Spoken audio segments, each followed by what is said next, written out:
Autobiography of a Yogi. Chapter 7. The Levitating Saint. I saw a yogi remain in the air, several feet above the ground, last night at a group meeting.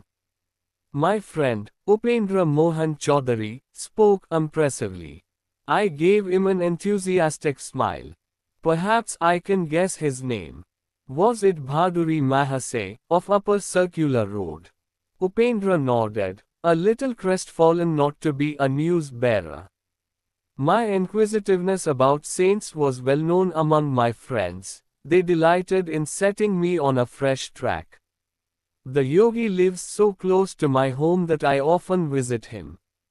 My words brought keen interest to Upendra's face, and I made a further confidence. I have seen him in remarkable feats. He has expertly mastered the various pranayamas of the ancient eightfold yoga outlined by Patanjali. Once Bhaduri Mahase performed the Bhastrika pranayama before me with such amazing force that it seemed an actual storm had arisen in the room. Then he extinguished the thundering breath and remained motionless in a high state of superconsciousness. The aura of peace after the storm was vivid beyond forgetting. I heard that the saint never leaves his home. Upendra's tone was a trifle incredulous. Indeed, it is true. He has lived indoors for the past 20 years. He slightly relaxes his self-imposed rule at the times of our holy festivals, when he goes as far as his front sidewalk. The beggars gather there, because Saint Bhaduri is known for his tender heart. How does he remain in the air, defying the law of gravitation? A yogi's body loses its grossness after use of certain pranayamas. Then it will levitate or hop about like a leaping frog. Even saints who do not practice a formal yoga have been known to levitate during a state of intense devotion to God. I would like to know more of the sage. Do you attend his evening meetings? Upendra's eyes were sparkling with curiosity. Yes, I go often. I am vastly entertained by the wit in his wisdom. Occasionally my prolonged laughter masks the solemnity of his gatherings. The saint is not displeased, but his disciples look daggers. On my way home from school that afternoon, I passed Bhaduri Mahase's cloister and decided on a visit. The yogi was inaccessible to the general public. A lone disciple, occupying the ground floor, guarded his master's privacy. The student was something of a martinet. He now inquired formally if I had an engagement. His guru put in an appearance just in time to save me from summary ejection. Let Mukunda come when he will. The sage's eyes twinkled. My rule of seclusion is not for my own comfort, but for that of others.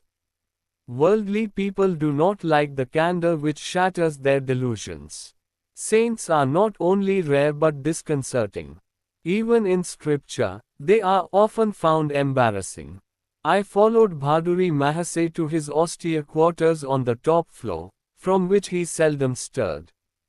Masters often ignore the panorama of the world's ado, out of focus till centered in the ages. The contemporaries of a sage are not alone those of the narrow present. Maharishi, you are the first yogi I have known who always stays indoors. God plants his saints sometimes in unexpected soil, lest we think we may reduce him to a rule. The sage locked his vibrant body in the lotus posture. In his 70s, he displayed no unpleasing signs of age or sedentary life. Stalwart and straight, he was ideal in every respect. His face was that of a rishi, as described in the ancient texts. Noble-headed, abundantly bearded, he always sat firmly upright, his quiet eyes fixed on omnipresence.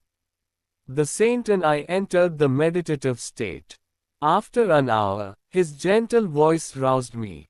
You go often into the silence, but have you developed anubhava? He was reminding me to love God more than meditation. Do not mistake the technique for the goal. He offered me some mangoes.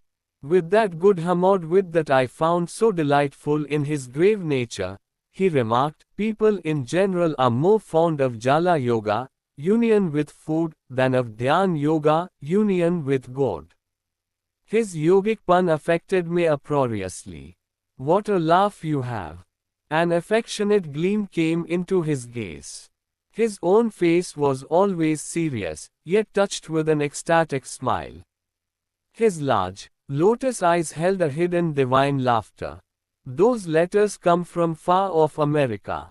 The sage indicated several thick envelopes on a table. I correspond with a few societies there whose members are interested in yoga. They are discovering India anew, with a better sense of direction than Columbus. I am glad to help them. The knowledge of yoga is free to all who will receive, like the inganashable daylight. What rishis perceived as essential for human salvation need not be diluted for the West.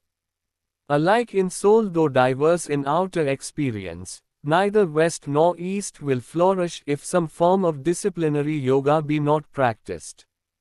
The saint held me with his tranquil eyes. I did not realize that his speech was a veiled prophetic guidance.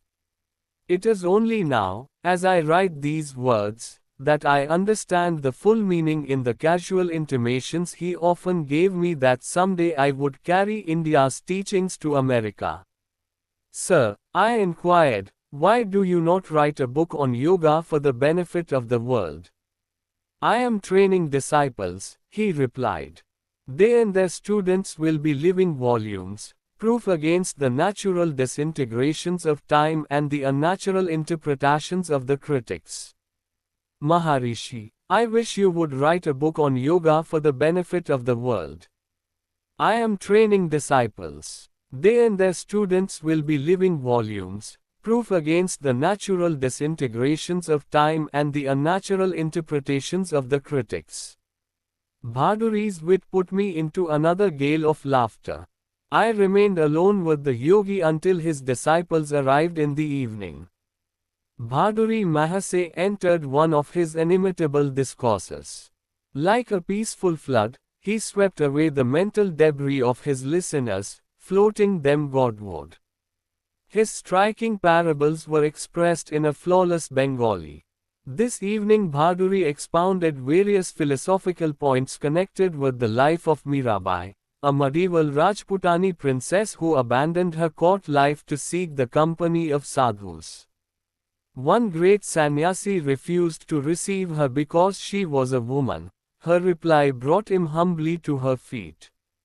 Tell the master, she had said, that I did not know there was any male in the universe save God. Are we all not females before him? A scriptural conception of the Lord is the only positive creative principle, his creation being naught but a passive maya. Mirabai composed many ecstatic songs which are still treasured in India. I translate one of them here. If by bathing daily God could be realized, sooner would I be a whale in the deep. If by eating roots and fruits he could be known, gladly would I choose the form of a goat. If the counting of rosaries uncovered him, I would say my prayers on mammoth beads. If bowing before stone images unveiled him a flinty mountain, I would humbly worship. If by drinking milk the Lord could be imbibed, many calves and children would know him. If abandoning one's wife would summon God, would not thousands be eunuchs? Mirabai knows that to find the Divine One the only indispensable is love.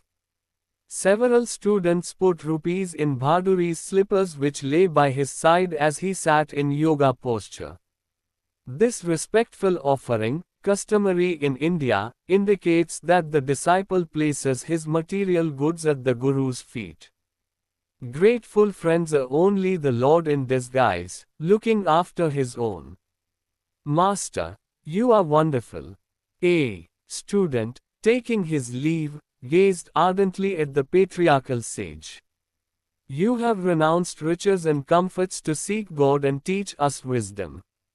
It was well known that Bhaduri Mahase had forsaken great family wealth in his early childhood, when single-mindedly he entered the yogic path.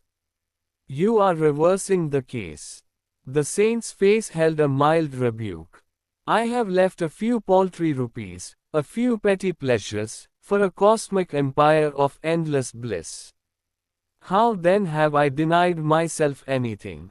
I know the joy of sharing the treasure. Is that a sacrifice? The short-sighted worldly folk are verily the real renunciates.